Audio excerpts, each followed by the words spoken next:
अल्हम्दुलिल्लाह अल्हम्दुलिल्लाहिल मुब्दिल मुईदुल गनिय्युल हमीद वस्सलातु वस्सलामु अला सय्यिदिल मुरसलीन खातमिन नबिय्यीन शफीइल मुज़निबीन रहमतुल लिल आलमीन राहतुल आशिकीन सय्यिदिल अरबी वल अजम सय्यिदिल अव्वलीन वल आखिरीन सय्यिदिना व हबीबिना व करीमिना व तबीबिना व शफीइना व मलजअना व मअवाना मुहम्मदन अब्दुहु व रसूलुहु बिल हुदा व दीनिल हक़्क़ि अरसला अम्मा बअद फ़अऊज़ु बिल्लाहि मिनश शैतानिर रजीमिर रजीम बिस्मिल्लाहिर रहमानिर रहीम फ़क़द क़ाल अल्लाहु तआला फ़िल कलामिल मजीद वल फ़ुरक़ानिल हमीद बिस्मिल्लाहिर रहमानिर रहीम या अय्युहल्लज़ीना आमनुत्तक़ुल्लाहा व कूनू मअस सादिक़ीन क़ाल अल्लाहु तआला फ़ी शानि हबीबिही इन्नल्लाहा व मलाइकतहु युसल्लूना अलन नबी या अय्युहल्लज़ीना आमनू सल्लू अलैहि व सल्लिमू तस्लीमा। दुरूद पाक पढ़िए। सलातु वस्सलामु अलैका या सय्यदी या रसूल अल्लाह, सलातु वस्सलामु अलैका या सय्यदी या हबीब अल्लाह, सलातु वस्सलामु अलैका या जद्दल हसन वल हुसैन व अला आलिका व अस्हाबिका या खातमन नबिय्यीन मौलाया सल्ली व सल्लिम दाइमन अबदा अला हबीबिका खैरिल खल्क़ि कुल्लिहिम ली खमसतुन उत्फी बिहा हिर्रल वबाइल हातिमा अल मुस्तफ़ा वल मुर्तज़ा व बनाहुमा वल फातिमा। क्या बात रज़ा उस चमनिस्ताने करम की, क्या बात रज़ा उस चमनिस्ताने करम की। ज़हरा है कली जिसमें हुसैन व हसन मज़राए चिश्तो बुखारा ओ इराक़ व अजमेर। कौन सी किश्त है जहाँ बरसा नहीं जाला तेरा। नबवी में अलवी फसल बतूली गुलशन, हसनी फूल और हुसैनी है महकना तेरा। मेरी किस्मत की कसम खाएं सगाने बगदाद, हिंद में भी हो तो देता रहूं पहरा तेरा। रात के शहर में करते नहीं तेरे खुदाम, और बाद के शहर से लेता नहीं दरिया तेरा। अल्लाह ताला की हम्द व सना और नबी करीम रऊफ़ रहीम अलैहि अफ़ज़लुस सलाति व तस्लीम के दरबार गोहरबार में हदिया दुरूद व सलाम अर्ज़ करने के बाद तमाम तारीफ़ अल्लाह जल्ला वहदहु ला शरीक के लिए हैं, जिसने हमें और आपको आज की इस बाबरकत और रूहानियत से भरपूर महफ़िल उर्स में शिरकत की सआदत बख्शी। हुज़ूर क़िबला पीर मुराद शाह रहिमहुल्लाह के उर्स पाक की ये रूहानी महफ़िल है। साहिब मज़ार की बरक़ात यकीनन हर साहिब उर्स के उर्स में आने वाले को मिल रही होती है। हम दुआ करते हैं अल्लाह ताला हमें साहिब मज़ार का फैज़ान अता फरमाए और इनकी हकीकी बरकतों से मुस्तफ़ीज़ होने की तौफ़ीक़ अता फरमाए।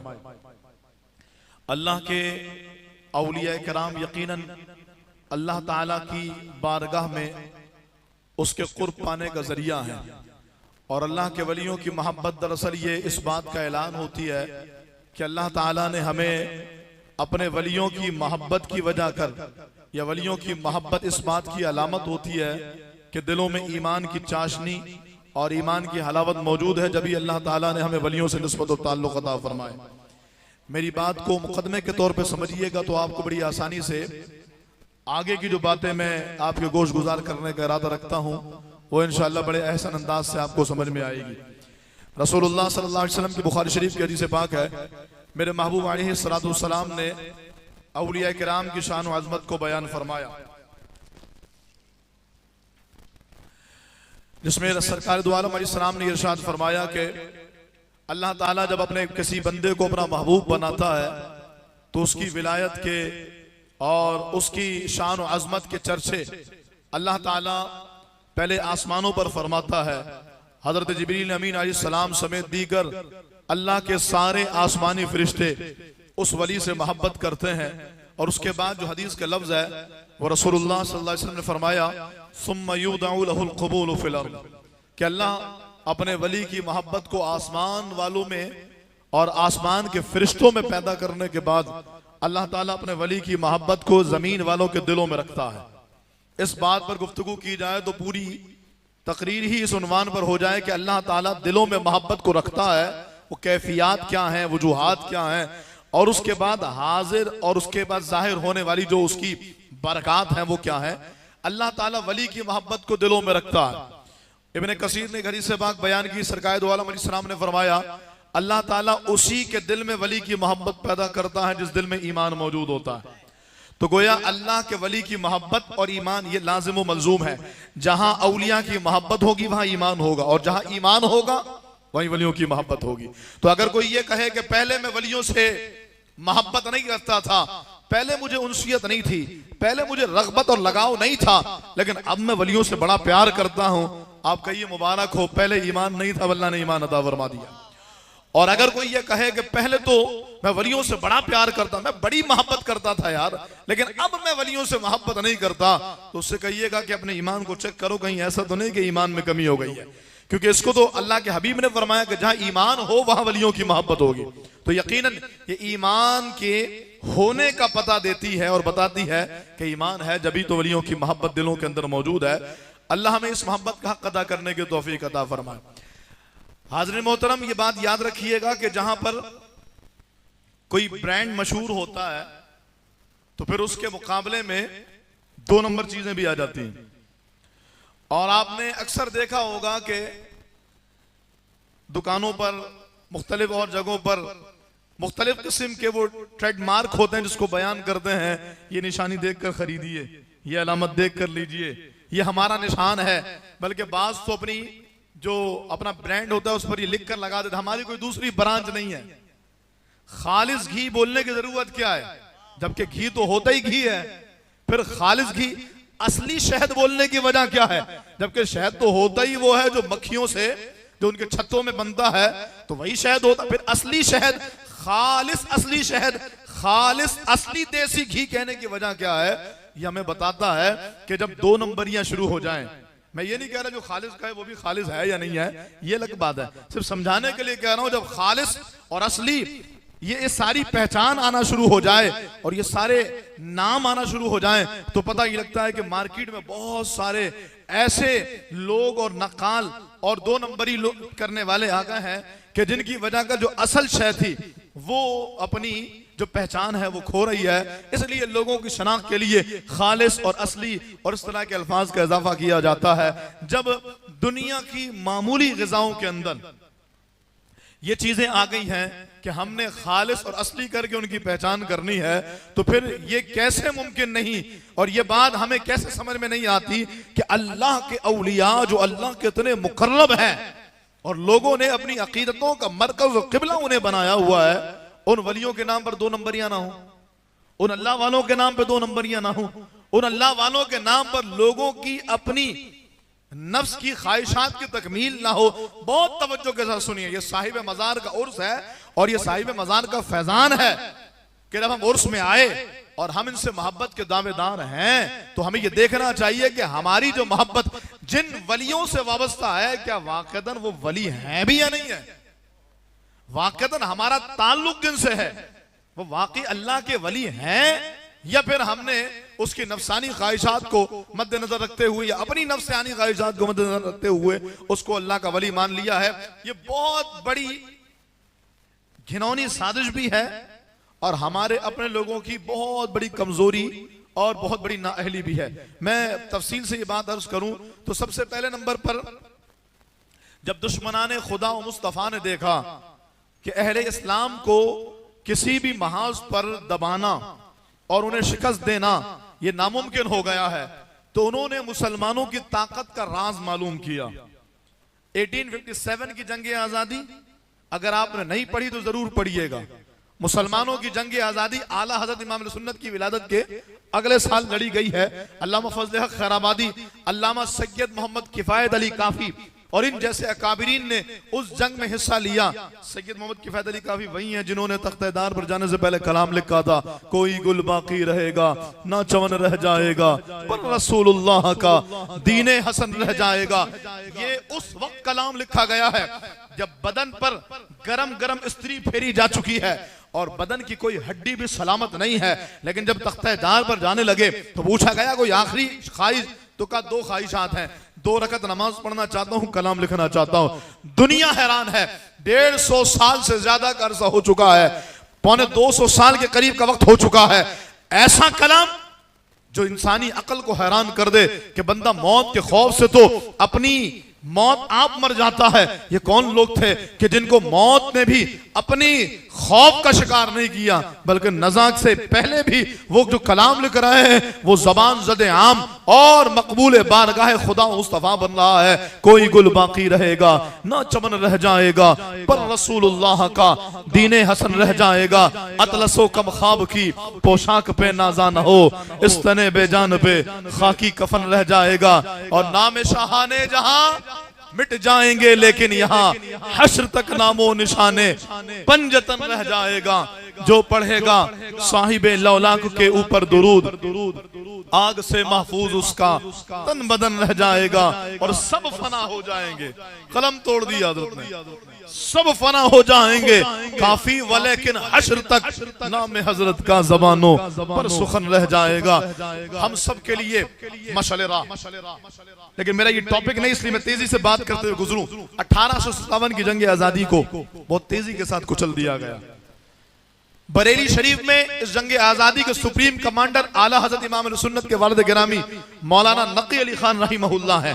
और बड़े ही अजीब गरीब सूरत हाल का सामना है। अंग्रेजों ने पूरी कुव्वत के साथ बरे सगीर की इस तहरीक आजादी को कुचल दिया।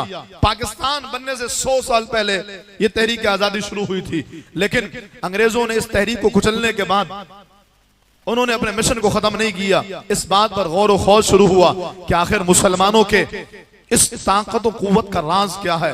बरे सगीर, पूरे बरे सगीर पर अंग्रेजों की हुक्मरानी है, इसके बावजूद मुसलमान सर उठा रहे हैं। ये 313 की तादाद में हो तो भी गालिब आते हैं, ये 700 हो ओहद का मार्गा फिर भी जीत जाते हैं, मूता में 3000 की तादाद हो तो 3 लाख के लश्कर को शिकस्त दे देते हैं। आखिर इनकी कामयाबी का राज क्या है? मैं बहुत मुख्तसर करके अर्ज करूं तो वो जो अंग्रेजों ने मुसलमानों की ताकत का राज 11 साल की जद्दोजहद के बाद मालूम किया, वो 2 बातों का हासिल, और 2 बातों में उन तमाम चीजों का खुलासा और निचोड़ मौजूद है।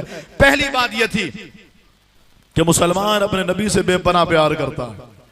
अल्लाह अकबर कबीरा।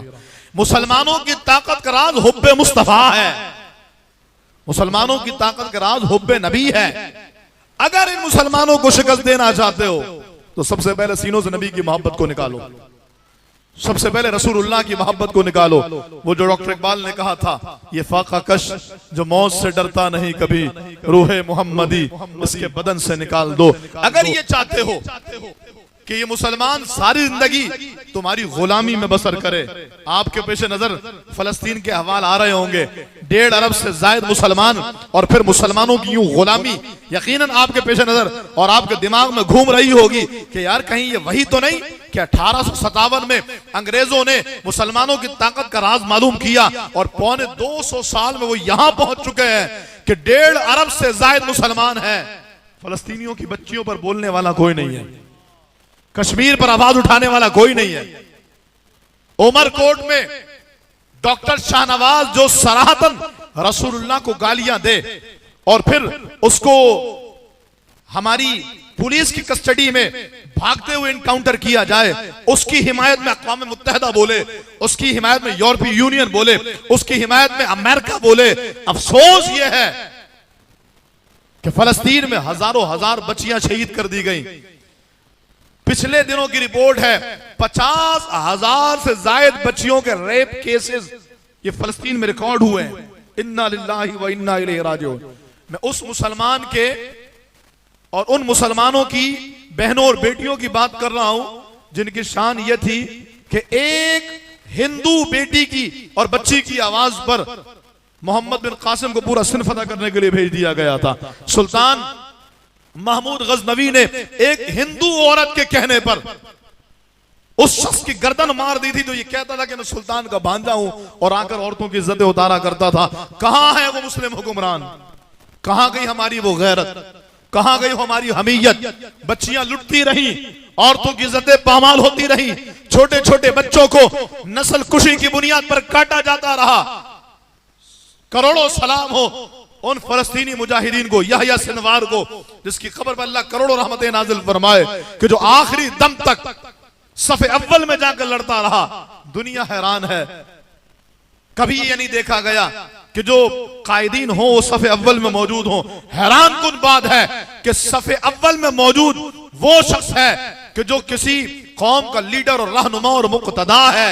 ये बताता है हमें, हम तो अपने लोगों की उस तरह की बर्बादी का तमाशा देखते रहे, लेकिन अल्लाह ताला ने उन मुजाहिदीन को जो जज्बा दिया है यकीनन वो लायक तकलीद और काबिल तहसीन है। लेकिन मेरे दोस्तों बुजुर्गों, बात समझिएगा, पहला राज जो मुसलमानों की ताकत का अंग्रेजों ने मालूम किया वो ये कि मुसलमानों के दिलों से रसूलुल्लाह की मोहब्बत को निकालो। जिस रोज ये अपने महबूब से मोहब्बत करना छोड़ देंगे उस दिन इनको चाहे ये करोड़ों अरबों की तादाद में हो, इन्हें शिकस्त देना कोई बड़ी बात नहीं होगी। मेरा ये मौजू नहीं, सिर्फ समझाने के लिए जुमला कह के मैं तेजी से आगे बढ़ना चाहता हूं। आज आप देख लीजिए, उन्होंने प्लानिंग के तहत लोग उतारे और इस पर अमल करना शुरू किया गया। आज पौने 200 साल के बाद आलम क्या है, सूरत हाल क्या है, और फिर जो आप वक्तन फवक्तन देखते हैं कि हर कुछ दिनों के बाद गुस्ताखी, हर कुछ अरसे के बाद गुस्ताखी, रसूलुल्लाह को कोई वहां गालियां दे रहा है, कोई वहां गालियां दे रहा है।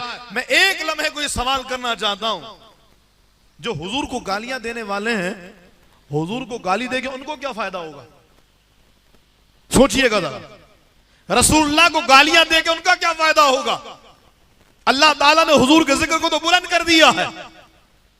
मिट गए, मिटते हैं, मिट जाएंगे आदा तेरे, न मिटा है न मिटेगा कभी चर्चा तेरा। आए और आगे चले गए। मेरा इमाम कहता खाक हो जाए अदू जलकर मगर हम तो रजा, दम में जब तक दम है जिक्र उनका सुनाते जाए। जिक्र तो हो रहा, जिक्र तो हो रहा, शान तो बढ़ती चली जा रही है।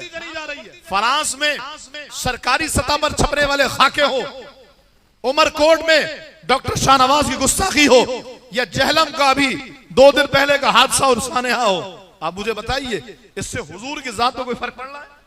यकीनन नहीं। तो फिर गुस्ताखियों की वजह क्या है? समझिएगा, ये गुस्ताखियां करके दरअसल ये पैरामीटर है, मुसलमानों के ईमान की हरारत को चेक किया जाता है, कितनी गैरत मौजूद है। पौने 200 साल पहले जो काम शुरू किया गया था, कितने कामयाब हुए? क्या मुसलमान को गैरत आती है? रसूलुल्लाह को गालियां दी गई, क्या सूरत हाल है? बताओ अपने दिलों के जज्बात, बताओ अपनी फीलिंग्स, बताओ अपनी कैफियत क्या है कि तुम्हारे दिल और तुम्हारे कल्ब और तुम्हारी रूह छलनी हो रही है। अगर हो रही है तो मुबारक हो कि तुम अब तक उन फितनों का शिकार नहीं हुए हो। और अगर अच्छा गुस्ताखी हुई, ओहो यार बड़ी बुरी बात है, अच्छा गुस्सा, फिर गुस्ताखी हो गई, अगर बात यहां तक आ गई है तो बस अपने आप को तैयार कर लो कि वो जो तुम पर एक खतरनाक तरीन स्प्रे किया गया था इश्क रसूल को निकालने वाला, वो तुम पर भी हो गया है और अंग्रेज अपने मकसद में कामयाब हो रहा है। मेरा ये मौजू नहीं, वरना मैं और तफसील से इस पर गुफ्तगू करता, इंशाल्लाह फिर कभी इस पर बात होगी।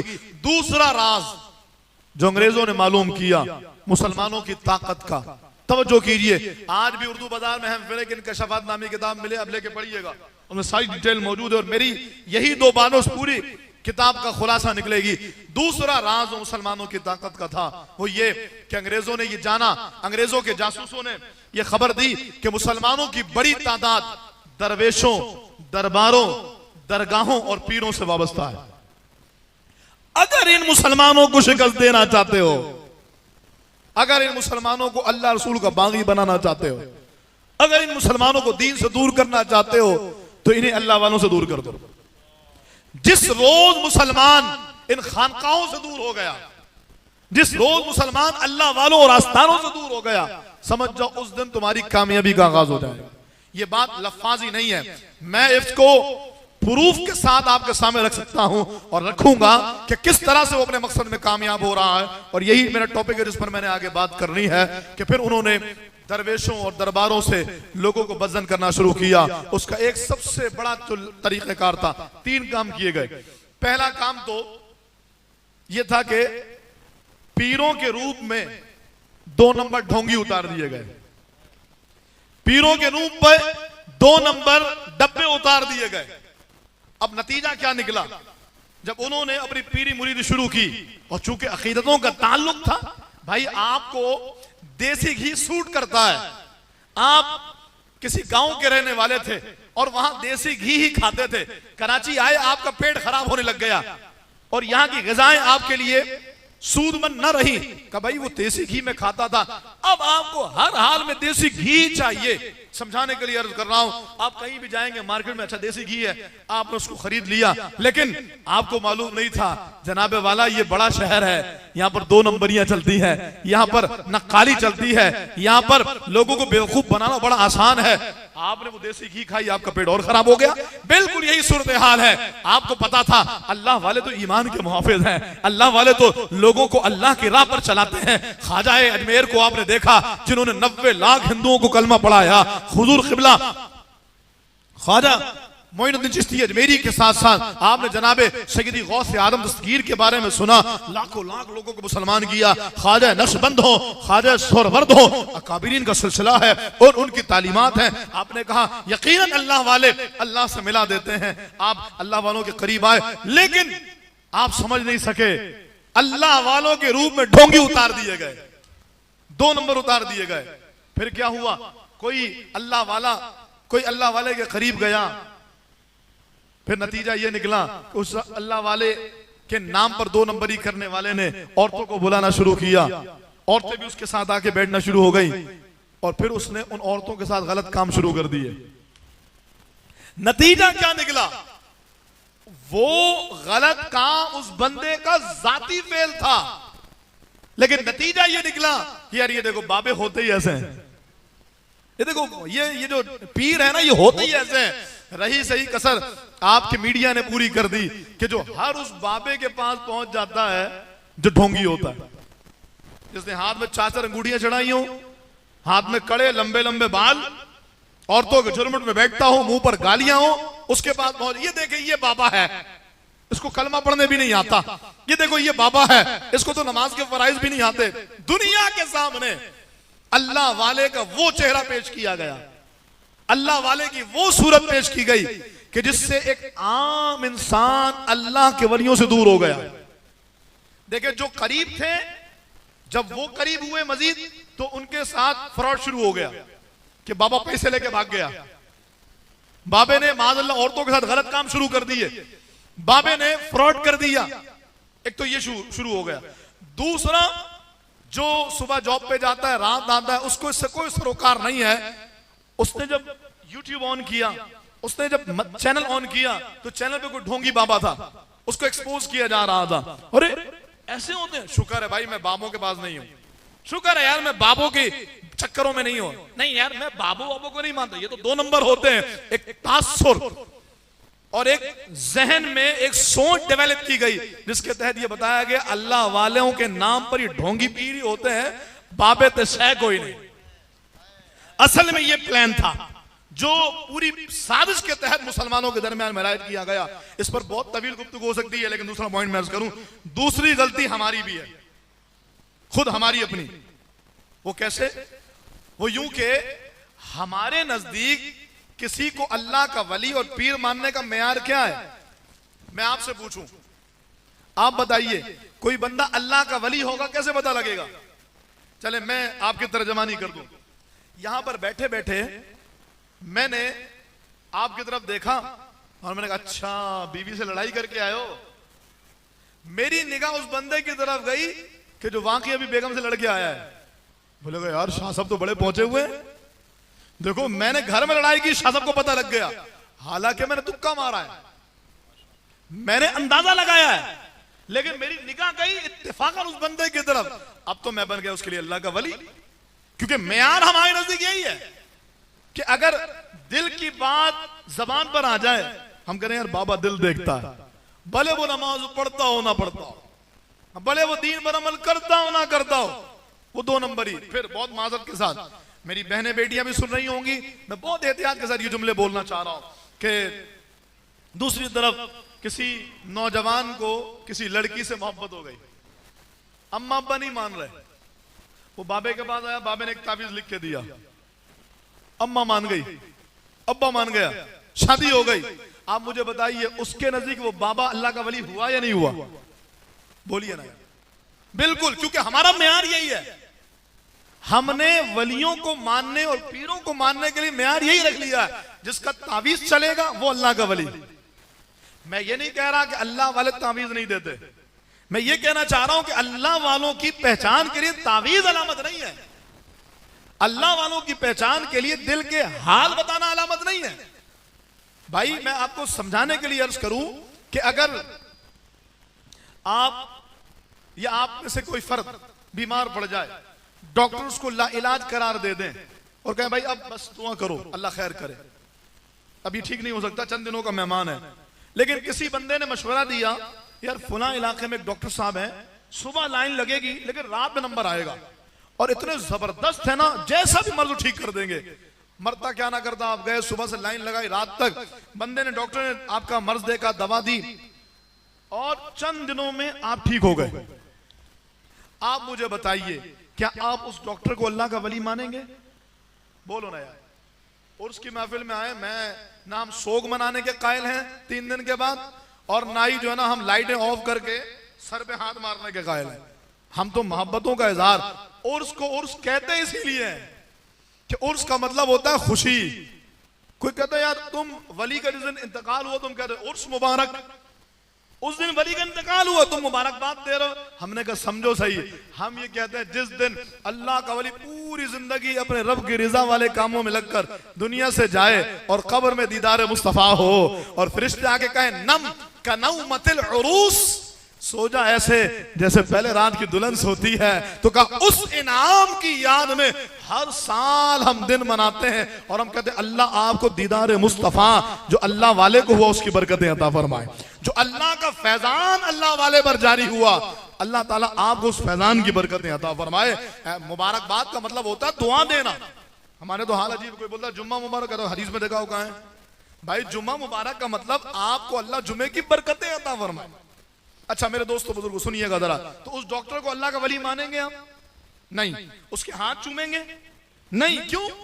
आप कहेंगे शाह साहब ये डॉक्टर का टैलेंट है, ये डॉक्टर का फन और उसका इल्म है, उसने मेडिकल पढ़ी और उसको इलाज का तरीका आ गया। तो मैं आपसे पूछना चाहता हूं अपनी बहनों से और उन खवातीन से भी जो किसी बाबे के तावीज की वजह कर घंटों जाकर उसके सामने बैठी रहती हैं, और उन भाइयों से भी कि जो एक तावीज की वजह कर किसी को अल्लाह का वली मान लेते हैं। मैं पूछना चाहता हूं कि भाई जब डॉक्टर को बेहतरीन लाइलाज मरीज के इलाज करने की वजह कर आप उसके बावजूद उसको अल्लाह का वली नहीं मानते, तो फिर इस तावीज देने वाले बाबे को अल्लाह का वली क्यों मान लिया? जैसे डॉक्टर का इलाज उसका फन था, ऐसी तावीज लिखना भी एक फन है। उलमा मौजूद है, साहिबान इल्म मौजूद, तावीज लिखना एक इल्म है। भाई आप में से कोई भी तावीज लिख सकता है, आप में से कोई भी आमिल बन सकता है, इसकी पढ़ाई होती है। जरूरी नहीं कि आलिम आमिल भी हो, यानी वो आमिल जो बाबा होता है, और जरूरी नहीं कि जो आमिल हो वो आलिम भी हो। तो जो तावीज लिखता है या किसी का तावीज असर करता है, इसका मतलब ये हरगिज नहीं है कि वो पहुंचा हुआ है। तवज्जो कीजिएगा, बात बहुत तवज्जो से सुनिएगा, हमारे ये मेयार बिल्कुल फासिद है और इन बातों की वजह कर उन लोगों को फायदा होता है जो अल्लाह के वलियों और बाबों को बदनाम करना चाहते हैं कि देखो ये किससे कहानियां, ये ढोंगी बाबा है, ये 2 नंबर लोग हैं। हमारा मेयार बिल्कुल पलट करके रह गया है। किसी ने दिल की बात बता दी, किसी ने काम, किसी की तावीज से जॉब लग गई है, शादी हो गई है या दीगर और काम हो गए, बस अब उसको लाख बता दे रहा हो भाई उसकी दाढ़ी नहीं है यार। वो कहेगा नहीं, अरे छोड़ो यार ये मौलवियों की बातें हैं, ये दाढ़ी होना, ये नमाजें पढ़ना, वो बाबा वो मक्के में नमाज पढ़ता है भाई, तुम्हें क्या पता, वो रोज नमाज काबे में जाके पढ़ता है, वो बातनी नमाज पढ़ता है, वो रूहानी नमाज पढ़ता है। बल्कि हमारे तो औरंगी टाउन में एक ऐसा डब्बा है, हम तो उसको पीर मंगल बुद्धि कहते हैं, डब्बा मतलब डब्बा पीर। एक ऐसा है कि जिसने ऐलान कर दिया कि मेरे मुरीदीन की नमाजें मैंने माफ करवा दी। इन्ना लिल्लाहि व इन्ना इलैहि राजिऊन। क्यों भाई? वो कहता है मैंने बात कर ली अल्लाह से, अल्लाह ने मेरे मुरीदीन और मुझ पर नमाजें माफ कर दी, माअल्लाह। अच्छा पूछा मैंने उसके मुरीद से ये कैसे हो सकता है? उन्होंने कहा बाबा बहुत पहुंचा हुआ है। मैंने कहा मैं दुनिया में एक ही पहुंचे हुए बाबे को और पीर को और मुर्शिद को जानता हूं जो इतने पहुंचे हुए थे कि उनके मुरीद की असर की नमाज छूटी ना तो डूबे हुए सूरज को बुला लिया। तेरा बाबा इतना पहुंचा हुआ तो बात कर, लेकिन किसी की रसाई इमामुल अंबिया जैसी थोड़ी हो सकती है। तो हुजूर की इतनी पावर कि सूरज को इशारा किया तो वापस आ गया, लेकिन फिर भी हुजूर ने नमाज कज़ा नहीं की। ये सबक है। जब इमामुल अंबिया नमाजें पढ़ना है तो तेरी और मेरी क्या औकात है कि नमाजें माफ हो जाए? तो ऐसे ढोंगी। तो जो हमारा मेयार है ना, इस मेयार ने भी अल्लाह वालों की सोबत में आने वालों को और दुश्मनाने औलिया को फायदा पहुंचाया, अल्लाह वालों की सोबत में आने वालों को नुकसान पहुंचाया। कि नतीजा यह निकला कि हमने अपने अपने मेयार बना लिए। और तीसरी सोच उन लोगों की जो मजहबी लिबादे में आए और उन्होंने आकर के बाबे दशा कोई नहीं, ये नारे लगाने शुरू किए। और फिर इस नारे को लॉजिकली लोगों के सामने रखा कि देखो भाई, तुम कहते हो कि अल्लाह का वली बड़ी पावर वाला है। भाई कराची के साहिल पे अब्दुल्ला शाह गाजी मौजूद हैं, तो कराची में तूफान नहीं आता। अगर अब्दुल्ला शाह गाजी तूफान रोकते हैं तो फिर पोल्ट्रियों को क्यों नहीं भगाते? जो अब्दुल्ला शाह गाजी के मजार के बाद पोल्ट्री बैठे हैं उनको क्यों नहीं भगाते? वो पोल्ट्री भगाएं तो हम मानेंगे कि वो अल्लाह के वली हैं। लोगों को कंफ्यूज, अच्छा हाँ यार वाकई। ऐसे ही दूसरा एतराज अल्लाह वालों पर, अल्लाह के वलियों पर, कि भाई देखो तुमने सुना है ना कि पहले जमाने के वली आसमान में उड़ा करते थे। सुना आपने? नहीं सुना? हाँ, वो एक बड़ा मशहूर वाकया जो मिजाहन भी कहा जाता है और ये अमूमन शोहरों को तो याद होता है, यानी जो शादीशुदा अफराद हैं। मैं सिर्फ याद दहानी के लिए आपके सामने कहूं कि एक साहिब बहुत बड़े अल्लाह के वली और अल्लाह के बड़े मुकर्रब थे, लेकिन बीवी नहीं मानती थी। और ये तो तय है ना, बंदा जितना पहुंचा हुआ बीवी के नजदीक वो बस एक आम सा बंदा ही होता है। तो बीवी मानती नहीं थी, वो पहुंचे हुए थे। एक दिन जज्बात में आए और उन्होंने हवा में उड़ना शुरू कर दिया। बीवी ने अपने घर से देखा, अरे वाह क्या अल्लाह का वली जा रहा है, देखो हवा में उड़ रहा है। कुछ देर के बाद वही अल्लाह वाले अपने घर आए तो बीवी ने कहा, हाँ, तुम क्या अल्लाह के वली हो? आज एक अल्लाह के वली को मैंने देखा, वो हवा में उड़ रहा था। तो शौहर साहब ने पूछा कि वाकई तुमने देखा उसको? हाँ मैंने देखा, अपनी आंखों से देखा। कोई धोखा तो नहीं? नहीं नहीं, मैंने आंखों से देखा है। तो कहा, अरे बख्तवर वो मैं ही था। अच्छा तुम थे जब भी टेढ़ा उड़ रहे थे?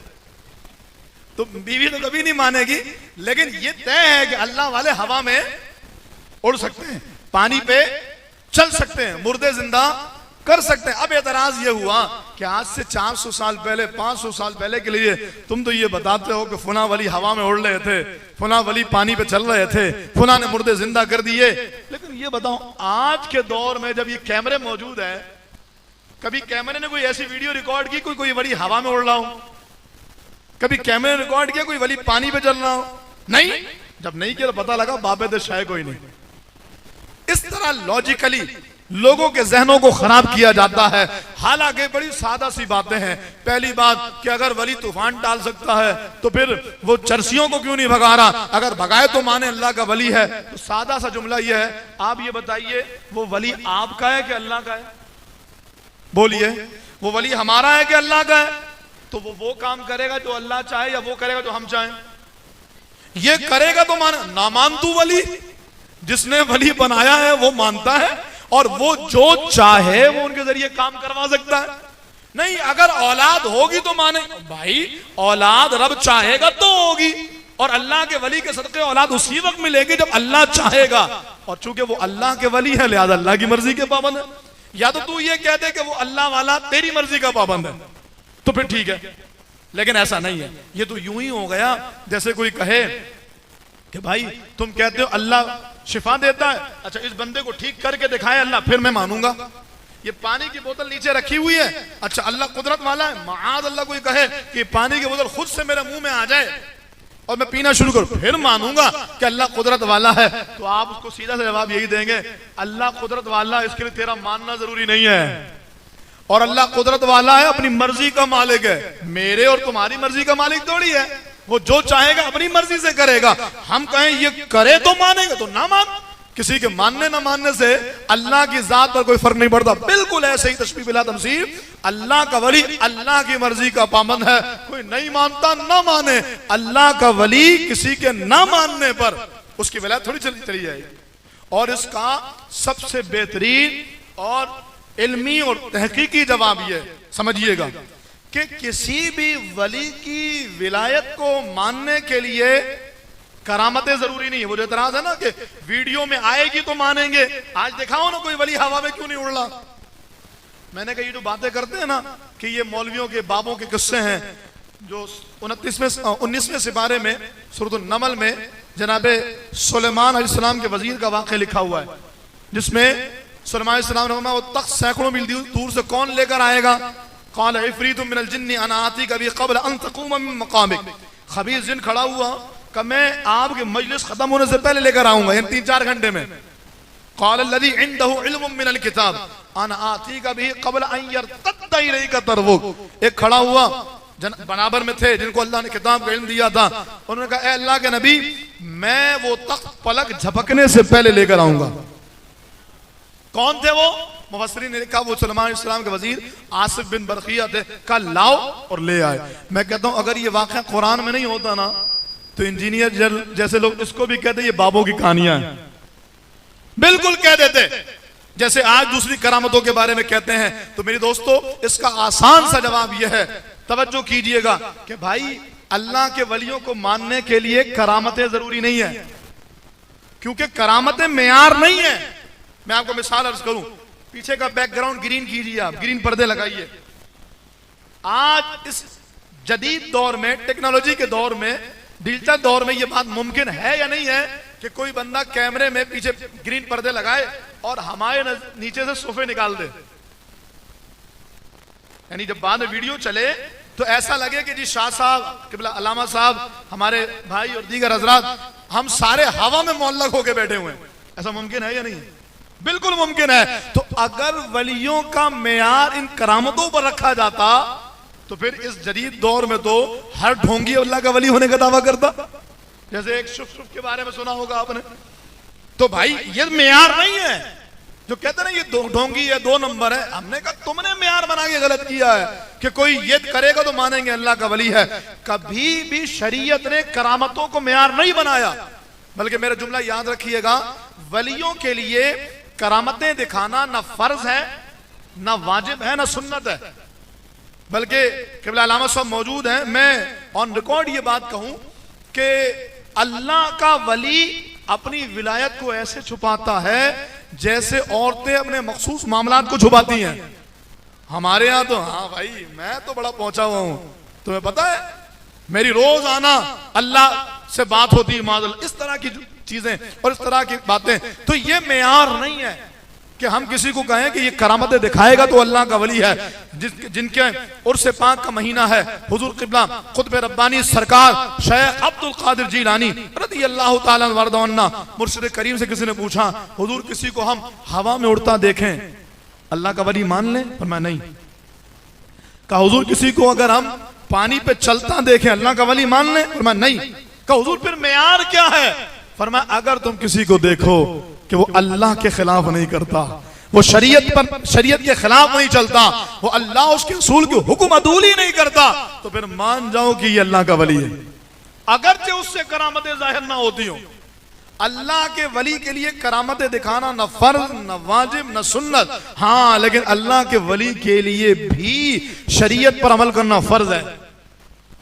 कोई भी अल्लाह का वली हो, ये अलामत हर वली के अंदर मुश्तरक होगी कि वो कभी भी दीन के खिलाफ नहीं करेगा, वो कभी भी शरीयत के खिलाफ नहीं करेगा। और फिर विलायत की जो सूरतें शरीयत मुताहरा ने बयान की हैं वो बिल्कुल वाज़ेह हैं कि विलायत की 2 किस्में हैं, विलायत तशरीई और तकवीनी। विलायत तशरीई होती वो है कि कोई बंदा फराइज व वाजिबात की पाबंदी करे, हराम कामों से अपने आप को बचाए, अल्लाह ताला उसे अपना वली बना लेता है। और कई बार उस वली को भी नहीं मालूम होता वो अल्लाह का वली बन चुका होता है। यानी वो जो रिवायत है ना, जहां 40 अफराद हो वहां एक अल्लाह का वली होता है, तो यहां पर कितने सारे हैं माशाअल्लाह, तो कितने अल्लाह के वली होंगे? मुमकिन है कि खुद उस वली को भी नहीं मालूम हो कि वो अल्लाह का वली बन गया। लेकिन अलामत क्या है? अलामत यह है कि वो फराइज वाजिबात नहीं छोड़ता, हराम काम नहीं करता, गुनाहों से अपने आप को बचाने की कोशिश करता है। तो मेरे दोस्तों बुजुर्गों, ये 3 सूरतें थी जिनके जरिए प्लानिंग के साथ, साजिश के साथ दिलों से अल्लाह के वलियों की मोहब्बत को निकाला गया, लोगों को सूफिया से बदजन किया गया, चमारों ढोंगियों को मज़ारात पर भेज दिया गया जो जाके सजदे करें और उनकी वीडियोस बना के ये देखो ये वली। किसी ने खूबसूरत बात कही ना, अल्लाह का एहसान यह है हम पर जो इल्जाम है वो जुहला की वजह कर लगाया जाता है, और दूसरों पर जो इल्जाम है उनके उलमा की वजह कर है। अल्लाह का फजल है, हमारे मसलक के उलमा, उनका मौक़िफ़ बिल्कुल वाज़ेह है। तो वलियों की पहचान के लिए सबसे बेहतरीन सूरत सरकार आला हजरत इमाम अहले सुन्नत इमाम अहमद रज़ा खान फाजिल बरेली की वो 4 शर्तें हैं कि कौन अल्लाह का पीर है, किसको पीर माना जाए और किसको हम अल्लाह वाला मान सकते हैं। फरमाया इसके अंदर 4 शर्तें हों। पहली शर्त, वो आलिम हो। अल्लाह का वली मानने के लिए, पीर मानने के लिए 4 शर्तें हैं। पहली शर्त यह कि वो आलिम दीन हो। समझ में आ रही बात? हमारे यहां जिसको नमाज के बुनियादी उसूल नहीं आते ना, वो अल्लाह का वली बनने को दावेदार है। जिसको नमाज के फराइज वाजिबात, तो वो जो चैनल पे आके दिखाते, ये देखो ये ढोंगी बाबा। हमने कहा भाई ये तो बाबा है, इसको तो गिरफ्तार करना चाहिए, ये तो 2 नंबर ही कर रहा है। क्योंकि अल्लाह का वली तो आलिम होता है, ये जाहिल कैसे अल्लाह का वली हो गया। दूसरी शर्त अल्लाह के वली की कि वो सही उल अकीदा होता है, अकीदे में भी डावाडोल गड़बड़ दोरंगी नहीं होती उसके अंदर।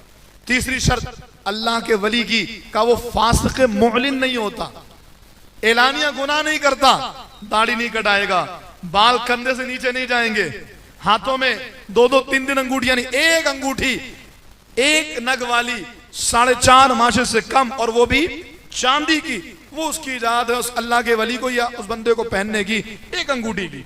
औरतों के झुरमुट में नहीं बैठेगा, और बहुत से एलानिया गुनाह नहीं करेगा, जमात नहीं छोड़ेगा, नमाज नहीं छोड़ेगा। ये तीसरी निशानी है। और चौथी निशानी है कि उसका शजरा तरीकत जनाब रसूलुल्लाह सल्लल्लाहु अलैहि वसल्लम तक मुत्तसिल हो। ये 4 शर्तें हैं वलियों की। अगर आज की इस उर्स की महफिल में क़िबला पीर मुराद शाह रहमतुल्लाहि ताला अलैह के उर्स पाक में आपने ये सबक याद कर लिया, तो मैं समझता हूं यही अल्लाह वाले का फैजान है कि अल्लाह ताला ने आपको हकीकत में अल्लाह वालों की पहचान अता फरमा दी। हमारे यहाँ अलमिया ये है कि फैजान हम अपनी मर्जी की चीजों को समझते हैं, किसी के ख्वाहिश का पूरा हो जाना, किसी का माल, किसी को दौलत का मिलना, माल का मिलना, किसी की अपनी चाहत का पूरा होना, हम कहते हैं ये फैजान है। हाँ भाई क्या हाल है? अरे यार बड़ा फैजान है बाबा का, बड़ा करम है बाबा। क्या जब से मैं लगा हूं ना मेरा कारोबार चमक गया। भाई अगर यही फैजान है तो हुजूर के सहाबा तो हुजूर के हाथ पर बैत करने के बाद फाके कर रहे हैं, पेट पे पत्थर बांधे हुए। दुनिया का सबसे बड़ा पीर मेरे और आपके आका सल्लल्लाहु अलैहि वसल्लम, उनके मुरीदीन फाके कर रहे हैं। फैजान जारी नहीं हो रहा? बिल्कुल हो रहा है। फैजान उस चीज का नाम नहीं जिसको हम कह रहे हैं फैजान है। फैजान वो है कि अल्लाह वाले की जो बरकत है वो मिलना शुरू हो जाए। यानी अगर आप पहले बेनमाजी थे, जब से आप मुरीद बने नमाजी बन गए। अगर आप पहले माँ बाप की नाफरमानी करते थे, तो पीर साहब कहते हैं अम्मा से नाराज तो नहीं? वो किसी ने आगे कहा ना एक अल्लाह वाले के सामने, हजरत कारोबार नहीं चल रहा, हर तरह से इलाज करा लिया, बीमारी ठीक नहीं हो रही, बहुत परेशानी है। तो पीर साहब का एक जुमला था, ये देख अम्मा नाराज तो नहीं है, ये देख अब्बा नाराज तो नहीं है।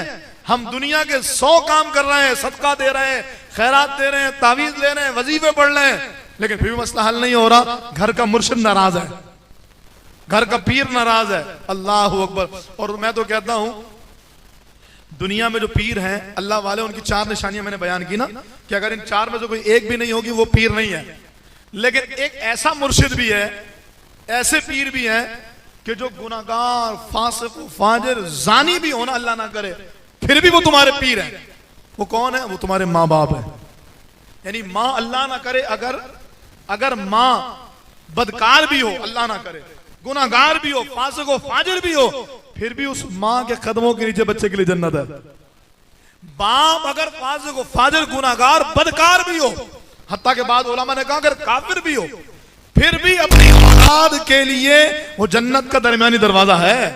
हुजूर ने फरमाया माँ के कदमों के नीचे जन्नत, और बाप जन्नत के दरवाजों का दरमियानी दरवाजा। तो ये हमें देखना चाहिए कहीं ये मुर्शिद नाराज तो नहीं है जिनकी वजह कर परेशानी है। बहरहाल बात को मैं समेटूं कि ये पूरी मुनज़्ज़म साजिश है जिसके तहत अल्लाह वालों से दूर किया गया। आप कहेंगे इसका नुकसान क्या हो? पिछले दिनों हमारी बड़ी तफसीली डिबेट हुई इस इशू पर कि शहर कराची में और पाकिस्तान में एथियज्म जो है, यानी इल्हाद, यानी आसान करके कहूं अल्लाह को ना मानने का तसव्वुर तेजी से बढ़ रहा है। कह रहे एलीट क्लास के जो लोग हैं ना, जो बड़े खाते पीते घराने के, उनकी तादाद तो थी, आम मुतवस्सित तबके के नौजवान भी इस फितने का शिकार हो रहे हैं। अल्लाह का इनकार आप समझ सकते हैं? हम तो अल्लाह के वलियों की बात कर रहे हैं, वो अल्लाह के इनकार की बात। तो हमारी जब गुफ्तगू चली तो उन एथियस्ट से ये बात पूछी गई कि तुम्हें सबसे ज्यादा तुम्हारे इस बेदीनी वाले और तुम्हारे इस गुमराह कुन और कुफरिया अकीदे को प्रमोट करने और परवान चढ़ाने में सबसे ज्यादा यूजफुल और सबसे ज्यादा तुम्हारा मुआविन कौन होता है? मैं पूरी जिम्मेदारी के साथ ये बात ऑन रिकॉर्ड कहूं कि उन एथियस्ट ने इस बात को एडमिट किया कि सबसे ज्यादा हमें जिन लोगों ने फायदा पहुंचाया है वो है जो लोगों को अल्लाह वालों से दूर करते हैं, जो लोगों को अल्लाह के वलियों से दूर करते हैं। ये कैसे? कहा देखो, जब हम कहें ना माद अल्लाह, यानी एथियस्ट का जुमला, अल्लाह कुछ नहीं कर सकता, माद अल्लाह, अल्लाह कोई शय नहीं है, अल्लाह के पास कोई ताकत नहीं है, तो ये जुमला जब उस बंदे को कहे जो कहे गौसे आजम मुर्दे जिंदा करते हैं, जो कहे कि अल्लाह वाले अल्लाह की ताकत से इतनी सलाहियत रखते हैं, जब उनके सामने हम अल्लाह के बारे में बातें करें ना, तू क्या बात कर रहा है, जो अल्लाह का वली है वो इतनी पावर वाला है तो अल्लाह कितनी कुदरत वाला होगा, उसको पकड़ना आसान नहीं होता। जो अल्लाह के वलियों से वाबस्ता हो, जो अल्लाह के वलियों से जुड़ा हुआ हो। हाँ, सबसे पहले करामतों का इनकार, उसके साथ अल्लाह के वलियों का इनकार, बाबत शय कोई नहीं।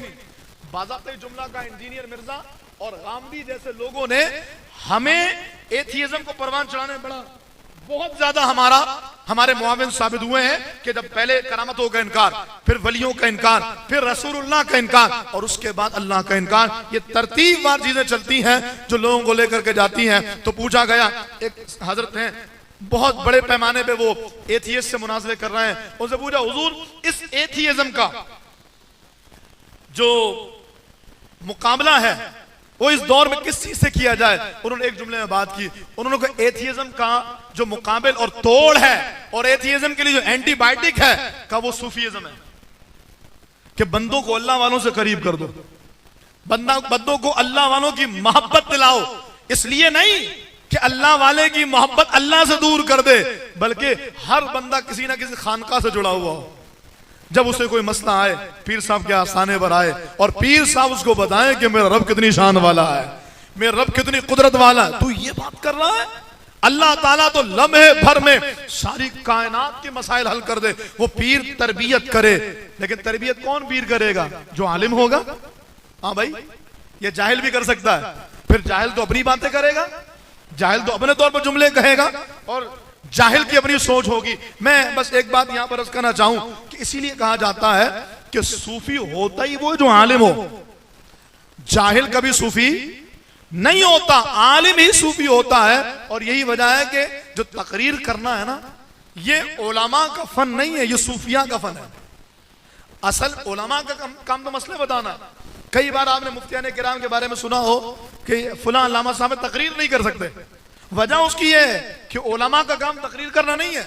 हमारे 8 साल दरस निज़ामी, 2 साल तखस्सुस और तखस्सुस फिल फिक़्ह करे, तखस्सुस फिल हदीस करे या तखस्सुस फिल फ़ुनून करे या तखस्सुस फिल तसव्वुफ़ करे, जिस भी लेवल पर जाए अगर आप ये बात करेंगे ना तो किसी में भी तकरीर करना नहीं सिखाई जाती, क्योंकि उलमा की फील्ड मसले बताना है, तकरीर करना सूफिया का काम है। और सूफिया तकरीर करते हैं, लेकिन सूफी वही करेगा जो फिर दीन से रोशनास होगा और दीन का आलिम होगा। एक बात करके बात को समेटूं, हुजूर क़िबला इराक की सरजमीन पर आराम फरमा सिर सख्ती रहमतुल्लाहि ताला अलैह, उनके जबरदस्त किस्म के मुरीद और हमारे सिलसिले आलिया कादरिया में सरकार गौसे आजम से भी ऊपर दर्जे में, यानी ऊपर लेवल पर या ऊपर के जो बुजुर्गों में नाम आता है, उनका नाम हुजूर क़िबला सैयदना जुनैद बगदादी रहमतुल्लाहि ताला अलैह, सिरी सख्ती के मुरीद जुनैद बगदादी हैं। ये दोनों मामू भांजे हैं और इराक की सरजमीन में मज़ार भी ऐसे है कि पीर साहब का मज़ार है और कदमों में मुरीद का मज़ार है, जुनैद बगदादी रहमतुल्लाहि ताला अलैह का। सिरी सख्ती रहमतुल्लाहि ताला तरबियत की, जुनैद बगदादी आलिम बने, सूफी बने। जुनैद बगदादी से अक्सर सिरी सख्ती रहमतुल्लाह अलैह फरमाया करते थे, जुनैद तकरीर किया करो। पीर साहब को हाँ हाँ हुजूर मैं जरूर करूंगा। फिर उसके बाद कुछ दिनों के बाद फिर कहा जुनैद तकरीर किया, हाँ हुजूर मैं कोशिश करता हूँ। लेकिन जुनैद बगदादी कहते हैं मैं इस मामले में झिझकता था कि मैं तकरीर कैसे करूं। कहते हैं एक रोज मैं सोया तो बगदाद की गलियां चमक उठी और मेरे ख्वाब में वो आ गए कि जिनके नवासे की खातिर जब मैंने इज्जत दाव पर लगाई थी तो पहले दस्तार बांधने आए थे, अभी दोबारा इमामुल अंबिया सल्लल्लाहु अलैहि वसल्लम फिर ख्वाब में तशरीफ ले आए। बोलो जरा सुभान अल्लाह। मैं कहता हूँ हुजूर के दीदार की बात है ना, इतने तड़प के बंदा सुभान अल्लाह कहे कि अल्लाह करे आज रात ही करम हो जाए, हुजूर ख्वाब में आ जाए। ऐ काश कभी ऐसा हो कि ख्वाब में मेरे हूँ जिसकी गुलामी में वो आका नजर आए। मैं आपके ख्वाब में आऊं ये इत्तेफाक होगा, आप मेरे ख्वाब में आए ये इत्तेफाक होगा। हुजूर जिसके ख्वाब में जाए चुनाव खुद हुजूर करते हैं। फरमाया मन रआ फिल मनामी फकद रआनी। सरकार फरमाते जिसने मुझे ख्वाब में देखा उसने मुझे ही देखा। अब जुनैद बगदादी के तो सरकार तशरीफ लाए। बोलो सुभान अल्लाह। आपने बड़ा करम फरमाया, शफकत दी, मोहब्बत फरमाई। उसके बाद जब जुनैद बगदादी रहमतुल्लाह अलैह फरमाते सरकार जाने लगे तो पलट करके मेरी तरफ देखा, मुस्कुरा के कहने लगे जुनैद तकरीर करोगे ना? मैंने कहा या रसूल अब करूंगा। सरकार ने फरमाया अब करूंगा। बेदार हुआ, फजर का टाइम हो गया था, जल्दी जल्दी गया। पीर साहब नमाज पढ़ा रहे थे। पीर कैसे होते हैं जरा सुनना, अल्लाह वाले कैसे होते जरा सुनना। वो जो दिल की बातें बताए लेकिन दीन पर अमल भी कराए। पीर साहब श्री शक्ति नमाज पढ़ा रहे हैं, सातवीं सब में जगह मिली, मैंने नमाज पढ़ी। सलाम फेरने के बाद पीर साहब ने कहा जुनैद आओ मेरे बराबर में बैठो। बराबर में बैठाया। अब पीर साहब गुफ्तगू फरमा रहे, तकरीर कर रहे हैं। तकरीर करते करते मेरी तरफ देखा, फरमाया जुनैद अब तकरीर करोगे ना? अच्छा मैं दिल दिल में खुश, आज तो मुझ पे वो करम हुआ है जो पीर साहब को भी नहीं मालूम। तो पीर साहब ने कहा जुनैद तकरीर करोगे ना? तो मैंने कहा हुजूर क्यों, आज कोई खास बात है? मैं अनजान बन गया क्योंकि मेरे नजदीक तो ये था कि करम से मुझ पर हुआ है। अच्छा पीर साहब फिर गुफ्तगू में लग गए। फिर दूसरी बार देखा, कहा जुनैद तकरीर करोगे ना? मैंने कहा हुजूर क्यों, कोई खास बात है? फिर आप तकरीर करने लग गए। तीसरी मर्तबा जलाल भरी निगाह से देखा, मैं जुनैद तकरीर करोगे ना? फिर मैंने वही जवाब दोहराया। तो आपने फरमाया तू क्या समझता है कि रात जो ख्वाब में सरकार आए वो यूं ही आ गए? अरे कल रात में तजल्लियात इलाही में मुस्तगरक था, रब के जलवों में गुम था। मैं रब ने मुझसे फरमाया सिर सख्ती बता, कोई हाजत हो तो पूरी कर दी जाए। मैंने कहा या अल्लाह एक ही मुरीद बनाया है और बड़ी मेहनत करके उसकी तरबियत की है। कब से बोल रहा हूं तकरीर किया कर, तकरीर किया कर। बात मानता है लेकिन तकरीर शुरू नहीं की है। कभी बगदाद की गलियों से महबूब का गुजर हो तो कह देना ऐ महबूब जरा जुनैद को जाके ये हुक्म करने का तकरीर किया करो। अल्लाह अकबर। जुनैद बगदादी ने गरभान पड़ा का मुर्शिद मैं तो ये समझ रहा था कि करम मुझ पर मेरी वजह कर हुआ है, मुझे क्या पता था ये जो बासगाह से आस्ताने से और कदमों से लौ लगी है दरअसल मुझ पर फैजान भी नहीं का जारी हुआ। तो जो अल्लाह वाले हों, जो कामिल होते हैं, वो अपने मुरीदीन को यूं अल्लाह की बारगाह के करीब करते हैं और यूं उनको अल्लाह की जात से दूर होने नहीं देते। बिल्कुल यही मेरा मुद्दा, यही मेरा मौजू है कि वो पीर जो इन तमाम तर शराइत का जामे हो, जो अल्लाह से करीब करे, जो अपनी मनक़बत पढ़ने की बात ना करे। हमारे माशाल्लाह फरहान भाई खूबसूरत नादखा हैं, लेकिन मैं ये बताना चाह रहा हूँ हमारे यहाँ कई बार ऐसे पीर हजरात जरा मनक़बत पढ़ाओ ना पीर साहब की, और पीर साहब खुद झूमना शुरू हो गए। ऐसा ना हो, बल्कि दर्द भरा जुमला है, कबूल कीजिएगा। किसी को तकलीफ हो तो इत्मीनान से बुखारी मस्जिद में आके बात कर लेंगे, हम इस पे बात कर सकते हैं, लेकिन ये मेरा दर्द भरा जुमला है। ऐसा क्यों हो गया है कि आज हम पीरों की मनक़बत पे इतना झूमते हैं जितना ज़ौक़ हमें हमदे बारी ताला पे भी नहीं आता। आप मुझे बताइए, हमारे यहाँ 2 मिनट की हम और 4 घंटे की नातखानी और उसमें मनक़बत, कैफियत क्या होती है वो आप जाने। मैं नहीं कह रहा कि मनक़बत गलत है, मैं नहीं कह रहा कि मनक़बत अल्लाह से दूर करती है, लेकिन मैं ये कहता हूँ मनक़बत अल्लाह से करीब करती है ना। तो वो पीर की मनक़बत, यानी मैं आपसे और थोड़ा सा आगे जाके कहूँ, हो सकता है फिर इस पर एतराज भी शुरू हो जाए, लेकिन मुझे मसला नहीं है। बिहम्दिल्लाहि ताला मैं मशरब इमाम अहमद रज़ा खान पर हूँ और अल्लाह ताला मुझे इसी पर जिंदा रखे, इसी पर मौत दे।